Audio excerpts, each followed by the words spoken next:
அனைவருக்கும் வணக்கம். கன்னிராசினியர்களுக்கு நிகழ்ந்து கொண்டிருக்கும் ஜூன் மாதம் 22ஆம் தேதி முதல் நிகழ இருக்கும் சுக்கிர பெயர்ச்சியின் காரணமாக கன்னிராசினியர்களுக்கு அடித்தது சுக்கிர யோகம். இனி யாராலும் உங்களை பிடிக்க முடியாது. அந்த அளவிற்கு இது பல முன்னேற்றங்கள் நிறைந்த ஒரு தருணமாக தான் இந்த சுக்கிர பெயர்ச்சி அமைஞ்சிருக்குது. அந்த வகையில கன்னிராசினியர்களுக்கு சுக்கிர பகவானுடைய இந்த பெயர்ச்சியின் காரணமாக என்ன மாதிரியான நன்மைகள் எல்லாம் ஏற்பட இருக்கு, கிரக நிலைகளின் ரீதியாக அமையிருக்கும் சாதகங்கள் என்ன, பாதகங்கள் என்ன, மேலும் என்ன மாதிரியான முன்னேற்றங்கள் எல்லாம் உங்களுடைய வாழ்வில் ஏற்பட இருக்கு. குறிப்பா இத்தருணங்கள்ல கன்னிராசினியர்களுக்கு கிரகங்களுடைய சஞ்சார நிலைகள் என்ன என்று பார்க்கும்போது ரிஷபத்தில் சுக்கிரனும், மிதுனத்தில் குரு, சூரியன், புதன் ஆகிய கிரகங்கள் இணைந்து சஞ்சரிக்கிறாங்க. சிம்மத்தில் செவ்வாயும் கேதுவும், கும்பத்தில் சனி பகவானும் ராகுவும் இணைந்து சஞ்சரிக்கிறாங்க.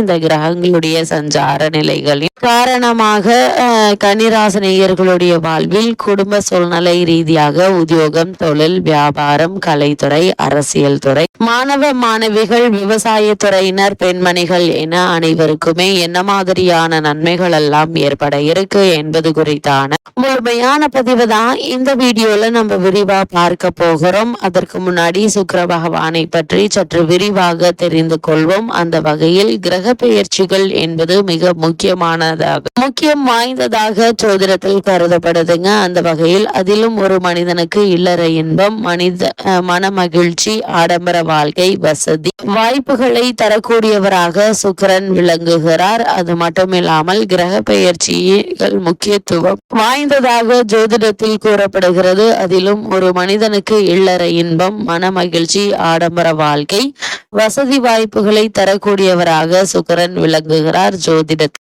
சுக்கிரன் சுப கிரகமாக பார்க்கப்படுகிறது. பொதுவாக சுக்கிரன் அமைந்திருக்கக்கூடிய இடம் சில கிரகங்களின் தாக்கம் ஜாதகத்தில் அமைந்திருக்கும் இடம் என சில காரணங்களால் மோசமான பலன்கள் தரக்கூடியதாக இருக்கும். சுக்கிரன் மோசமானதாக அமைந்தால் அந்த ஜாதகருக்கு வாழ்க்கையில் ஏற்றத்தாழ்வுகள் சந்திக்க நேரிடும். அதற்கான எளிய பரிகாரங்களையும் இந்த பதிவில் நாம் தெரிந்து கொள்வோம். அந்த வகையில் ஜோதிடத்தின்படி சுக்கிரன் சிறப்பாக அமைந்திருந்தால் பொருள் வசதிகள், திருமண வாழ்க்கை, ஆற்றல், அழகு மற்றும் காதல் விவகாரங்களில் இனிமை போன்றவை தரும். ரிஷபம் மற்றும் துலாம் ராசி அதிபதியான சுக்கிரன் மீன ராசியில் உச்சம் பெற்றும் கன்னி ராசியில் நீச்சமும் பெறுவார். சுக்கிர பகவானுக்கு புதன், சனி, ராகு, கேது ஆகியவை நட்பு கிரகங்களாகவும், சூரியன், சந்திரன், செவ்வாய் ஆகியவை பகை கிரகங்களாகவும் ஒவ்வொரு ராசியிலும் சுமார் 23 நாட்கள் சஞ்சரிப்பார். சுக்கிரன் மோசமான நிலையில் இருந்தால் என்ன மாதிரியான சூழ்நிலைகளை சந்திக்க நேரிடும் என்று பார்க்கும்போது சுக்கிரன் மோசமான நிலையில் அமர்ந்திருந்தார் வாழ்க்கையில் பல சிக்கல்களை எதிர்கொள்ள வேண்டியிருக்கும். சில அமைப்புகளால் வறுமைக்கு வழிவகுக்கும். மோசமாக அமைந்த சுக்கிரனா திருமண வாழ்க்கையில் பிளவு ஏற்படலாம். குழந்தை பேருக்கான திறன் குறையும். அதேபோல் ஜாதகத்தில் சுக்கிரன் பலம் குறைவதால் சிறுநீரகம் மற்றும் கண் தொடர்பான நோய்கள் ஏற்படுவதற்கான வாய்ப்புகள் அதிகம் உண்டு. சுக்கிரனுடைய அருள் பெற நாம் என்ன செய்ய வேண்டும் என்று பார்க்கும்போது ஜாதகத்தில் சுக்கிரன் வலுவாக இல்லையெனில் வெள்ளிக்கிழமைகள்ல சுக்கிர பகவானுக்கு மிகவும் விருப்பமான வெள்ளை அல்லது இளஞ்சிவப்பு ஆடைகளை அணிய வேண்டும். இதனால் சுக்கிரனுடைய தீங்கு பலன்கள் குறையும். சுக்கிரனுடைய பலம் அதிகரிக்க ஐம்பொன்னில் வைரம் பதித்து அணிவது நல்லது. அது மட்டும் இல்லாமல் 33 கோடி தேவர்கள் அருளை பெற வேண்டும் என்றால் காமதேனு எனும் பசுவை வணங்குவது அவசியம். பசுவுக்கு விருப்பமான உணவு வழங்குவது சிறந்தது. வெள்ளிக்கிழமைகள்ல வெள்ளை பசுவுக்கு உணவளிப்பதால் சுக்கிர பகவானின் அருட்கடாட்சத்தை பெற்றிடலாம். பசுவுக்கு உணவளித்து வருவதால் சுக்கிரனுடைய பலம் அதிகரிக்க தொடங்கும். அப்படிப்பட்ட சுக்கிரனுடைய பலம் நிறைந்த பொருட்கள் என்ன என்று பார்க்கும்போது சுக்கிர பகவானுக்குரிய வெள்ளிக்கிழமை லட்சுமி தேவிக்கு அர்ப்பணிக்கப்பட்டதாகும். அதனால் சுக்கிரனுடைய அருள் ஓங்கிட லட்சுமி தேவியை வணங்குவது அவசியம். கனகதாரா சோஸ்திரம் அல்லது ஸ்ரீ லட்சுமி சகஸ்ரநாமம் உச்சரித்து வர வேண்டும். மேலும் நீங்கள் வெள்ளிக்கிழமைகள்ல விரதம் மேற்கொள்ளலாம். பழங்கள் மட்டுமே எடுத்துக்கொள்ளலாம். அது மட்டும் இல்லாமல் சுக்கிரன் பலம் பெற இந்த சமயத்தின் மிக புனிதமானதாக தான தர்மங்கள் பார்க்கப்படுகிறது. சுக்கிரனின் அருள் பெற வெள்ளிக்கிழமைகளில் கோவிலுக்கு சென்று வழிபட்டு வருவது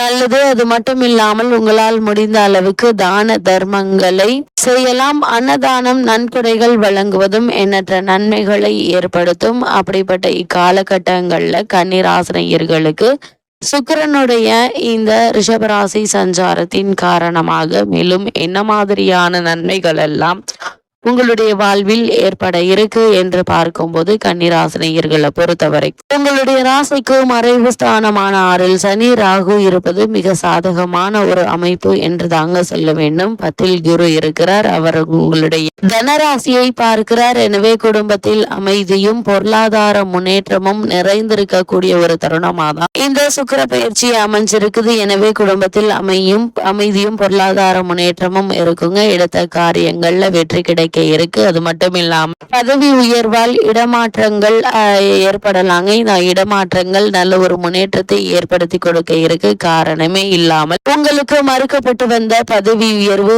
ஊதிய உயர்வு, உத்தியோகத்தில் கிடைக்க வேண்டிய சலுகைகள் ஆகியவற்றை தற்போது நீங்கள் தாராளமாக எதிர்பார்க்கலாம். தற்காலிக பணியாளர்களுக்கு பணி நிரந்தரம் செய்யப்படுவதற்கான வாய்ப்புகளும் அதிகம் இருக்குதுங்க. அதே போல வெளிநாடு சென்று பணியாற்ற வேண்டும் என்ற விருப்பம் இருந்துச்சு அப்படின்னா அதற்கான முயற்சிகளையும் தற்போது நீங்கள் தாராளமாக மேற்கொள்ளலாங்க. இந்த காலகட்டங்கள்ல எடுத்த காரியங்கள்ல நிச்சயம் வெற்றி கிடைக்குங்க. அது மட்டும் இல்லாம குடும்பத்தை பொறுத்த வரைக்கும் பொருளாதார நிலையில் நல்ல ஒரு முன்னேற்றம் ஏற்பட இருக்கு. இவ்வளவு நாட்களாக குடும்ப பொருளாதார நிலையை மேம்படுத்துவதற்கான முயற்சிகளை மேற்கொண்டு வரும் கன்னிராசினியர்களுக்கு சிறு முயற்சியிலேயே நல்ல ஒரு வெற்றி கிடைக்க இருக்குதுங்க. அது மட்டும் இல்லாம காரணமே இல்லாமல் குடும்பத்தை விட்டு பிரிந்திருந்தவர்கள், உத்தியோக ரீதியாக கணவன் மனைவி பிரிந்திருந்தவர்கள் ஒன்று சேர இருக்கீங்க. இவ்வளவு நாட்களாக கணவன் மனைவிக்குள் ஏற்பட்டு வந்த சண்டை சச்சரவுகள், அபிப்பிராய பேதங்கள் நீங்கி இருவருக்குள்ளும் அன்பும் அந்யோன்யமும் அதிகரிக்க இருக்கு. அதே மட்டும் இல்லாமல் திருமணத்திற்காக காத்திருக்கும் கன்னியருக்கு நல்ல ஒரு வரன் அமைய இருக்குதுங்க. இருந்தாலும் கூட உங்களுடைய ராசி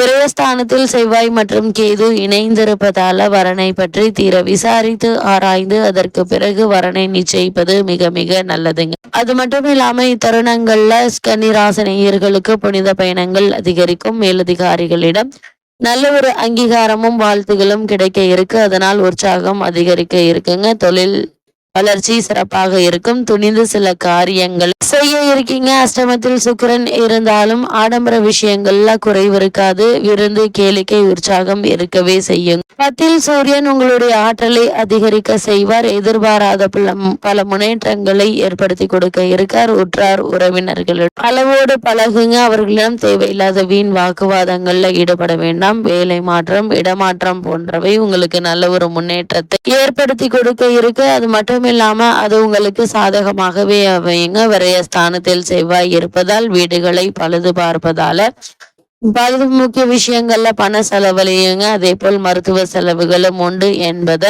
கிரக நிலைகள் அறிவுறுத்தும் பட்சத்தில் சிறு உடல் உபாதை என்றாலும் கூட உடனே மருத்துவரிடம் அணுகி அதற்கான சிகிச்சை பெற்றுக் கொள்வது மிக மிக நல்லதுங்க. இந்த காலகட்டத்தை பொறுத்த வரைக்கும் எடுத்தோம் கௌத்தம் என்று எந்த செயல்களிலும் ஈடுபடாமல் பொறுமையாக நிதானமாக சூழ்நிலையை கையாள்வது மிக மிக அவசியம் என்பதை கிரக நிலைகள் மீண்டும் மீண்டும் அறிவுறுத்தது. அந்த வகையில் கன்னிராசினியர்களுக்கு நிகழ இருக்கும் சுக்கிர பயிற்சியின் காரணமாக கிரக நிலைகளில் ரீதியாக கூறப்படும் பரிகாரம் என்ன என்று பார்க்கும்போது இக்காலகட்டத்தை பொறுத்த வரைக்கும் தினமும் விளக்கேற்றி வைத்து மகாலட்சுமியை வணங்குங்க.